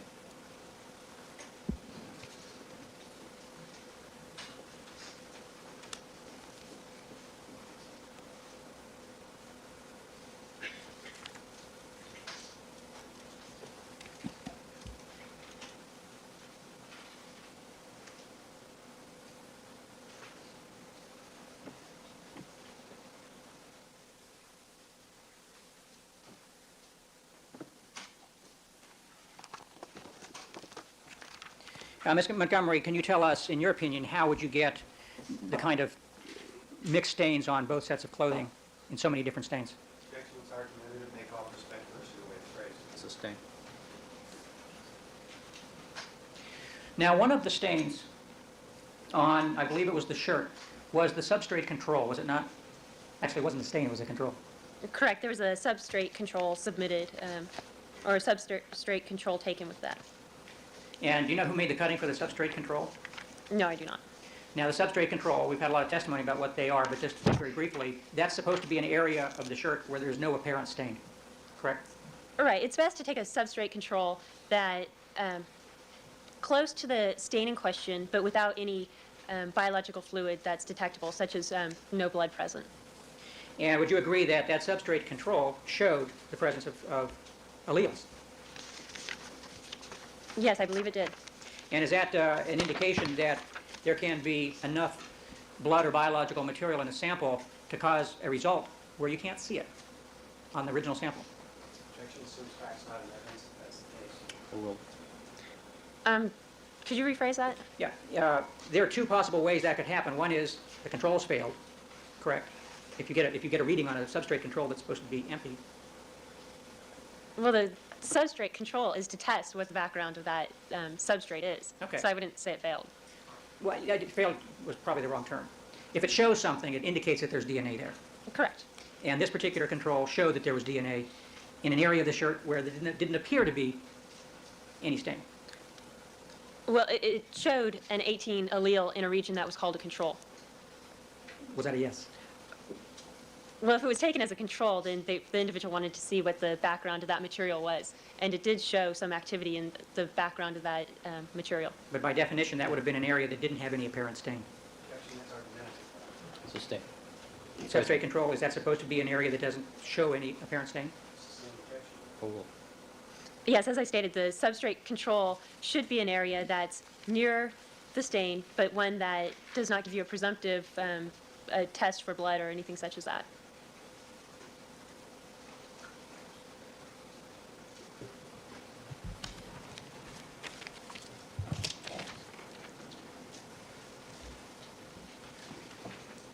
Now, I want to ask you some questions about the specific testing that you performed in this case. Do you have your notes with you? Yes, I do. Excuse me. Could you refer to page 5 of your sorry. notes? Mr. Robertson.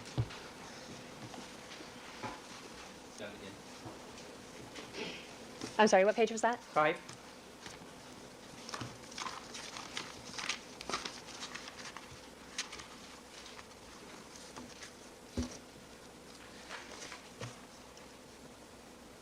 Now, you, on, I believe it was August 6th of 1994, you started testing and you started to test the reference samples to see what the types were, correct? Thank you.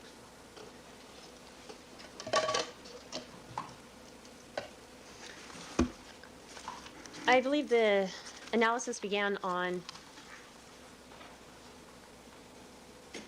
August 4th of 1994. And you amplified, or you tried to amplify Mr. Simpson's reference sample the first time, and you got no results, did you? That's correct. And that was a sample that you assumed came from Mr. Simpson because it was in the reference file labeled Mr. Simpson, correct?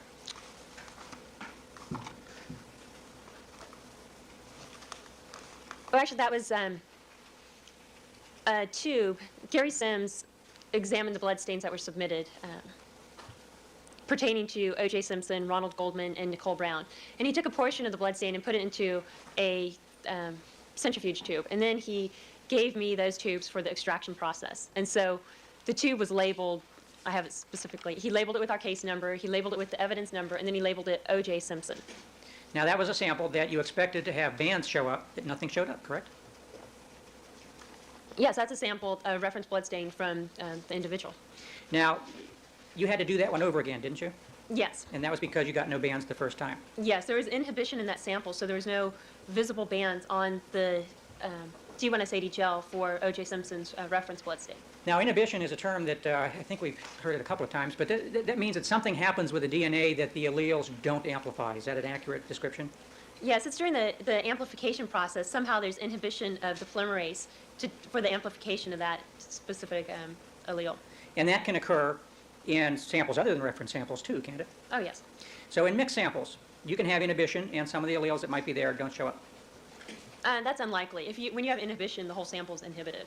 You don't just have inhibition of select alleles within an amplification. I thought you just had a question or so ago that you could have alleles that don't show up because of inhibition. Objection, that's argumentative. Sustained.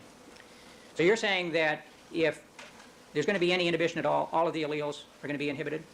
Yes, you would have inhibition of the sample, not inhibition of one particular allele, but inhibition of the alleles in general. Can you have partial inhibition in question mark? I have not seen partial inhibition, no. You can have differences in the efficiency of the amplification, can you not? Well, the system has been optimized so you don't get any of this, what was the word you stated? Inhibition?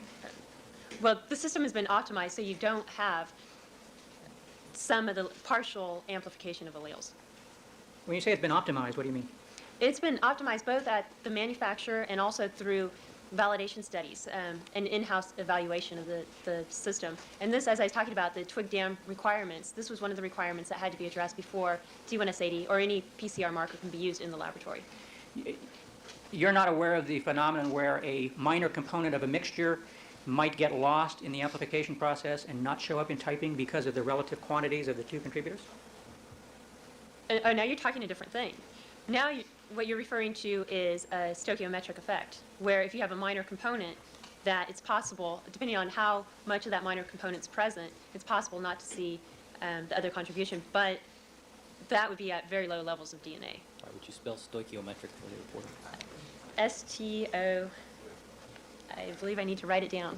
STOCHIOMETRIC, Correct.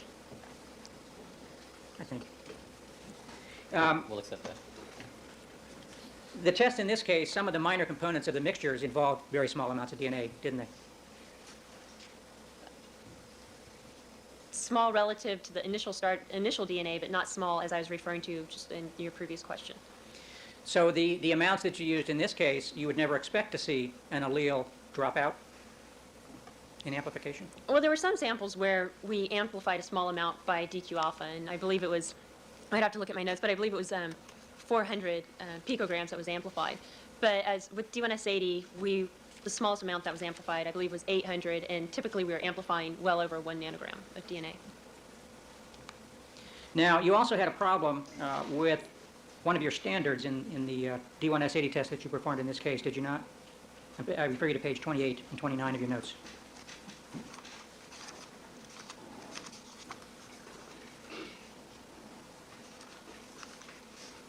Yes, that's not, that does not have anything to do with the D1S80 system, though. And what that is a slot blot. Well, slot blot, you used the slot blot to determine the quantity that you were then going to use for the D1S80 gels, correct? That's correct. And one of the standards didn't work right, did it? Right. On this one of the higher standards, it was a 40 nanogram. That was outside of the range that we were even comparing our samples to. These are the standards that are used for comparison with our unknown DNAs. And one of the 40 nanograms was out of balance compared to some of the other standards that were on the gel. And you had to discard that particular standard because of that, did you not? Yes, I threw that standard away. Did you do the slot blot over again? No, I don't believe I did, because the 40 nanogram standard was irrelevant on the results of the other samples that were on the gel, because everything was at a lower level, and it wasn't, the 40 nanogram standard wasn't used as a comparison for the unknown samples. So when something goes wrong with the test, you make some kind of an assessment that whether it really would affect your results or not in deciding whether you do something over again? Yes, one needs to, if something such as that, where the 40 nanogram standard was less intense than the 20 nanogram standard, if something like that happens, one should troubleshoot it and determine what was happening. And if it appears that it had any bearing on, or any bearing on your results, then your analysis needs to be repeated. In this particular case, it was shown that the 40 nanogram standard was irrelevant, because what I was looking at was low levels of DNA in the unknown samples. And so I was comparing at the lower levels, the lower level standards, as opposed to the 40 nanogram standard. So basically, that 40 nanogram standard did not even need to be placed on that gel. So your answer is yes. Can we put that down as a yes? Actually, you'd have to re-ask the question, please. You also had a problem. I'll pass on that. You also had a problem with the Rockingham blood, didn't you? Sustained. Refer you to page 46 of your notes. First time you did it, you had a problem, didn't you? Oh, yes, that gel was reanalyzed. And what happened was the ladder was smeared and distorted, and you had some crossover from one lane to another on the gel, correct? Yes, and this demonstrates that when something's unacceptable in our laboratory, we do reanalysis of the samples. If there's ever any question, then we reanalyze samples. Now, let me refer you to page 62 of your notes. One of the standards that's used on these gels, and let me ask if we could have some photographs marked. Actually, let me use one of the prosecution's exhibit 275H.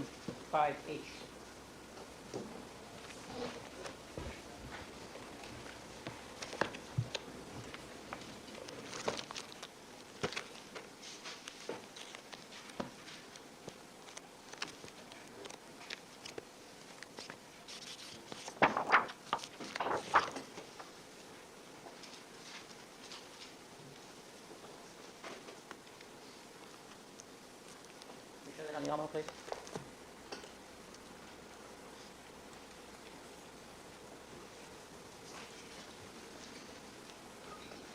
I just want to use this for illustrative purposes. We count three lanes over from the left. I'll need to come down there to Okay. look at it.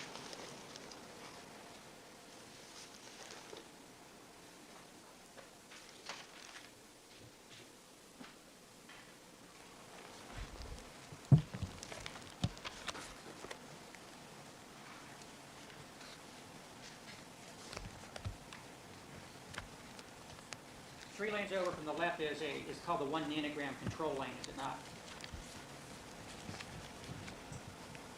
Yes, it is. And that is a known sample that has genotype 1831, correct? Yes, that's an additional standard that's placed on the gel. It's provided within the Roche kit. And as you can see, the first lane, if I had the little telestrator, I can Well, point to I'll it. show you another picture. We can highlight the other picture. Okay. But that is supposed to be, that's supposed to come up 1831 each time that you do it, correct? Well, that's an additional control. The control that must, Excuse me, Ms. Montgomery. Question was, is that what comes up? I'm sorry, what? That 1 nanogram control, that's one of the controls that you use, and that's supposed to light up at 18 and 31 if your test is being done properly. Yes and no. That is an additional control, but the control in question that must respond properly is the first one in that after the ladder, and that's the 4 nanogram control of an 1831. And the bands on the 1 nanogram control, should they be of equal intensity? Yes, yes, they should, but the one in question is actually the 4 nanogram. No, the one I'm asking about is the 1 nanogram. Right. Should those be of equal intensity? One would want them to be of equal intensity, yes. Well, you can resume your seat, please.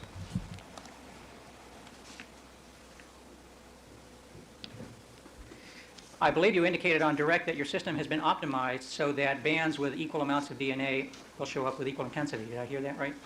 Correct. Ms. Montgomery, I showed you a series of pictures, or I gave them to you at lunch for you to look at to see if they were accurate pictures of some of the films that we've already seen, correct? Correct. And did you agree that the packet I gave you was these were accurate pictures of your films? Yes, they were. You know, I need to have these marked. Let me ask you just to look at these again, just to satisfy yourself that they're the same.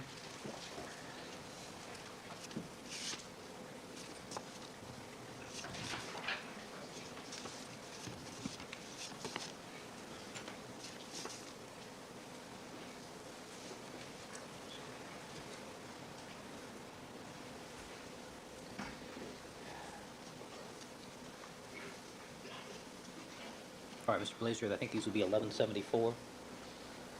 How many do you have? There are 7 pictures.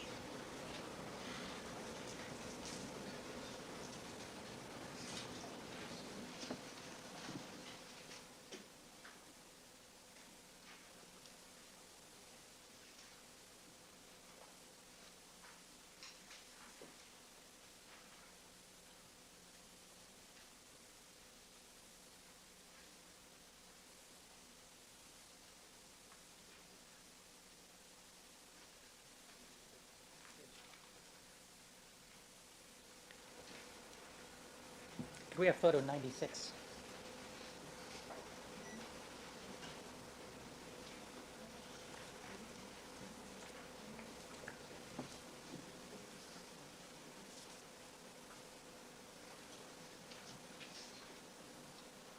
This is, Your Honor, what was the first number? 1174.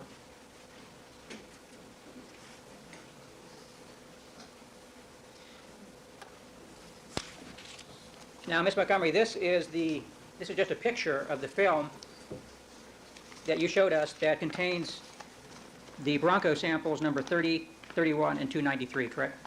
Yes. And I'm going to highlight, or I'm going to magnify the 1 nanogram control lane.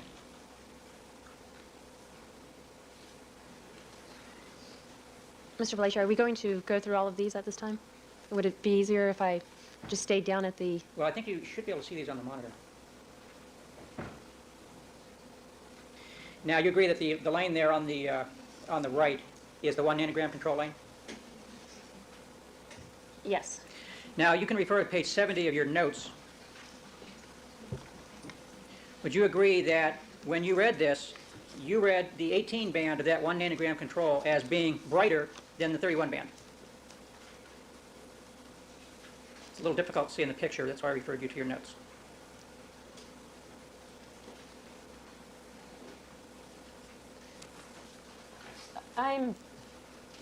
You said page 70 of my notes? Yes.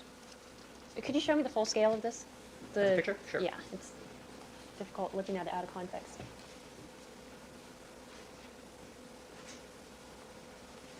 Yes, that's not page 70 of my notes. Okay. Do you have the page of your notes that shows your worksheet for items 30, 31, and 293?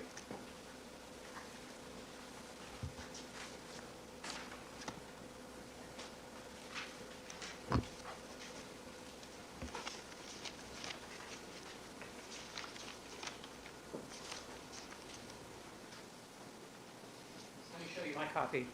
Actually, yes, that's page 44.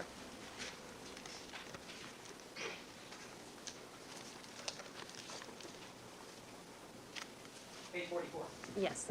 Would you agree that your notes indicate that the 18 is more intense than the 31? No, I disagree with that. Okay. My notes don't indicate that at all. All right, take a look at page 70 of your notes.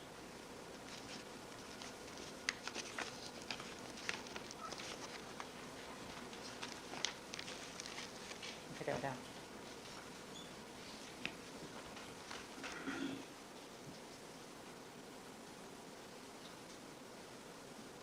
You looking at your notes? Yes, I am. That's your run sheet from which samples? Page 70, this is AG, Analytical Gel 267. And this is a composite of many samples, quality control samples, positive controls from different amplification days, and also two control samples relating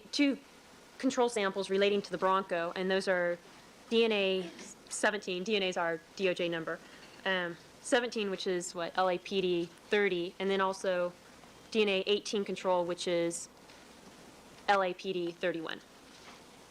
So is that a different run of the same samples that we showed in the last picture? Well, the first picture you showed was actual samples that were taken, the samples that related to the controls of the Bronco. They were samples, DNA 17 and DNA 18. Those are two Bronco samples. And then on the next gel, the one you're referring to now, AG 267, those are the controls that go with the Bronco samples on that previous gel. Okay, and those controls were done at a different time from the samples to which they belonged. Yes, there's only limited space on a gel. You can't fit, sometimes you can't fit all the samples. Well, in many of these runs, you did put the control samples with the samples to which they belong, did you not? Yes, when there's enough space, I'll put as many samples as I can on the gel, but if there's not enough space, then you're limited with the number you put on the gel, and you'll have to put it on a separate gel. Now, would you agree on your run for the controls, page 70 of your notes, that you determined that the 18 band in your standard, 1 nanogram standard lane, was greater than the 31 band? Oops. Dropping notes. Is that all? We don't have any missing pages. No, the positive control that goes with those control samples function properly. My question was, did you note in your run sheet that 18 was brighter than 31?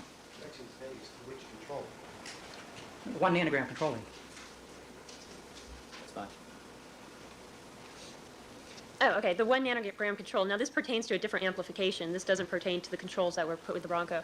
And yeah, there was a week 18, and the 31, there was a hint at the 31. There was a difference in the intensity of those alleles. And your 4 nanogram control lane also had a difference in intensity, did they not? Did it not? Yes, it did. There was a gel problem on that region of the gel. That was the farther region of the gel, the last 4 lanes. That's not the way those controls are supposed to work, is it? They're supposed to be of equal intensity, aren't they? Yes, we've optimized the amplification so you get equal intensity of those alleles. This was a gel Somehow effect. this one didn't get optimized. No, this was a gel effect. This isn't an amplification effect. So there's some effects on the gel that can cause there to be different intensities of bands in the same lane. Yes, I mean, that was demonstrated on that particular sample, on those samples towards the further region of the gel, that there was a discrepancy between those alleles. And it's a gel polymerization problem.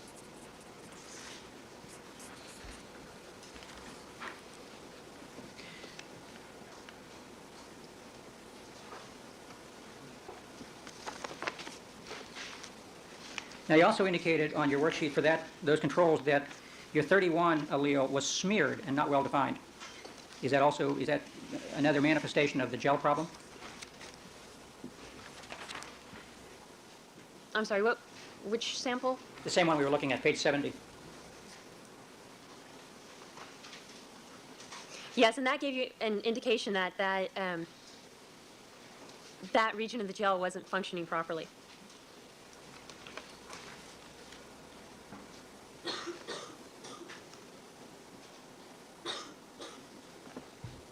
Now, let me refer you to page 62 of your notes.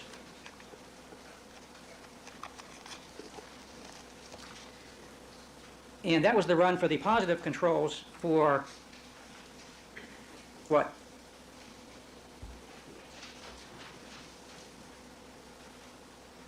Actually, those are SOC samples, are they not? Yes, they are. And you have both some controls and some of the evidence samples on that run, correct? Correct. And you had a problem on that run as well, did you not, with your 31 band? No, well, that wasn't a problem because on this run, 4 nanograms. No, that wasn't a problem. It didn't come out the way it's supposed to come out, did it? The 1 nanogram control had the 31 band was darker than the 18 band, and that's for the 1 nanogram control. The 4 nanogram control gave equal intensity of the 2 alleles. The 1 nanogram control is supposed to also give you bands of equal intensity, correct? Well, the 1 nanogram control, you would like to have equal intensity of those 2 alleles, yes. And But when- Go I'm ahead. sorry. There are situations where you don't get equal intensity of those 2 alleles, and that's why at lower levels of DNA amplification, you need to be cautious with your interpretation. That's why you strive to amplify more than a nanogram of DNA. Doesn't that mean that with small concentrations of DNA, you can't really make very precise assessments about band intensity vis-a-vis who the contributor was? What you're saying with when you have a low level of DNA, that it's difficult to tell which bands go to which bands? Is that what you're saying? You have to be much more cautious in terms of trying to determine who contributed what bands when you're talking about low levels of DNA. If you're talking about very low levels of DNA, yes. Now, we talked about you're being unable to amplify Mr. Simpson's standard, or reference sample the first time, problems with the standard, the glove that you had to redo, the gel problems that you've had, and the 31 control bands that we've talked about. Is this number of problems typical for the D1S80 system? Sustained first question. Do you ordinarily have these types of problems with D1S80, or in this case, did you have more problems than usual? Sustained. These kinds of things going wrong, is this typical of this system? With the amplification, that's a PCR phenomenon, the fact that the reference sample did not amplify. And as far as the other things, the 1 nanogram control is used, or the 1 nanogram standard is used as an additional control. The main control that we're concerned with is the 4 nanogram, and we want to see equal intensity of those 4 nanogram controls. The system, I have all the confidence in the system and with the results of this system. So if that answers your question. I can just write all of that as non-responsive. Was that a yes or a no? Are these the kinds of things that happen routinely with the D1S80 system? Rephrase the question. The things we've just been talking about, are these typical of the D1S80 system? They're not typical, no. So more things, like we've described, happened with respect to this case than you would expect to see in other D1S80 cases. Objections are unanimous. Sustained. Phrase the question. Okay, you said it's not typical.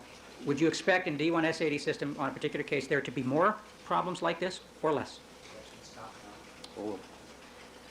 Over 20 jails were run in this particular case, which is more than most cases. And as far as the problems, there were no significant problems. There was reanalysis on a few of the jails, but nothing was significant to cause problems with this result. There were not more problems seen in this particular case than seen with D1S80 analysis, and they weren't major problems. So when you said that this was not typical, you were indicating that in other cases you're likely to see more types of things like this? Objections are unanimous. Asked and answered. Sustained. Phrase the question. Well, you said this wasn't typical, and I asked you, are there more things, problem areas, let's call them, here than in a typical case? And I don't think you answered that. Did you answer that? Objection. Compounds are unanimous. Calls for speculation. Overruled. By typical doesn't mean it's not routine that you see some of these phenomenons occurring. That's what I meant by it's not typical. So in ordinary cases, you don't see these kinds of things happening. Is that what you said? In ordinary cases. I'm not quite sure what you mean.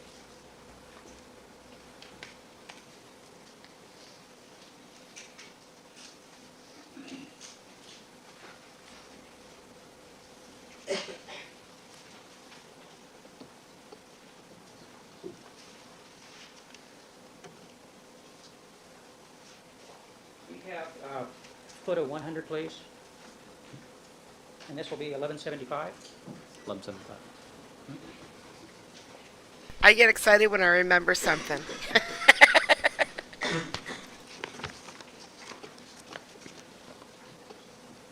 Now, Ms. Montgomery, could you take a look at this and tell me which run this is? This is, I'll tell you, it's AG 184, correct? Correct. And this was the run where you did samples from the Bundy drops, correct?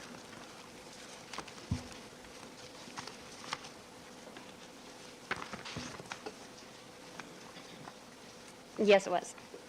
Now, on this sample, you did both samples of those drops as well as some of the controls, did you not? Correct. And the writing at the top is, that just identifies what's in the lane below it, correct? Yes, that's actually that's Dr. Blake's writing in his photographs. But do you concur that he's properly labeled the lanes? Yes, he has. Now, the last two lanes over here, I've got the arrow on. The first one is DOJ 24, and what is that? So we're already on cross and recross for this witness. So you have to assume they're almost done with this witness. We are almost done with this video right here. This tells us nothing except for it's the last part of this day and it's only an hour and 21 minutes long. So we'll eat that easy in an hour tomorrow. Well, plus the rest of today.